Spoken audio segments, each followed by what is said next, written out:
शहर से बाहर जाती एक लंबी सुनसान सड़क थी। ना स्ट्रीट लाइट, ना मोबाइल नेटवर्क, और रात के बाद कोई वहां से नहीं गुजरता था। उस सड़क के मोड़ पर खड़ा था एक पुराना भूतिया महल। लोग कहते थे जो उस महल की तरफ एक बार मुड़ गया वो वापस नहीं लौटा। हसन को देर हो रही थी।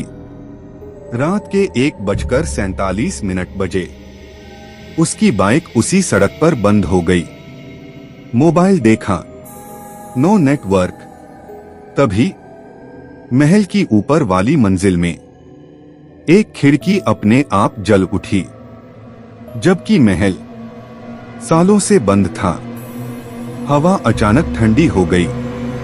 पीछे से किसी के चलने की आवाज आई।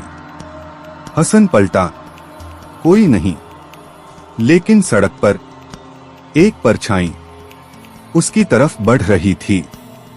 वो डरकर महल के गेट तक पहुंच गया। गेट अपने आप चरमराकर खुल गया। अंदर घड़ी की टिक टिक गूंज रही थी। हर कदम के साथ आवाज तेज होती जा रही थी। अचानक पीछे से किसी ने कहा, रुक जाओ। आवाज महल की दीवारों से नहीं, सीधे उसके दिमाग से आ रही थी।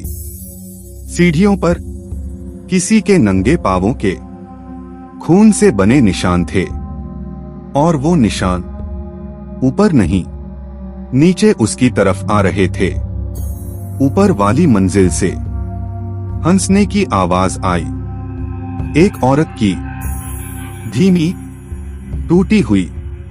अचानक लाइट जल गई। महल के बीच खड़ी थी एक औरत, चेहरा आधा जला हुआ, आंखें काली और गर्दन अस्वाभाविक रूप से मुड़ी हुई। उसने मुस्कुराकर कहा, इस सड़क पर कोई गलती से नहीं आता। हसन भागने मुड़ा, लेकिन बाहर वही सड़क नहीं थी। खिड़की से देखा, महल अब चारों तरफ से अंधेरे में घिर चुका था और सड़क गायब थी। औरत धीरे धीरे पास आई, उसके कान में फुसफुसाई, अब तू भी इसी महल का रास्ता बन जाएगा। अचानक सब अंधेरा। हसन दौड़ा, सड़क लौट आई, लेकिन पीछे अंधेरे में वही काली साया धीरे धीरे उसके पास बढ़ रही थी।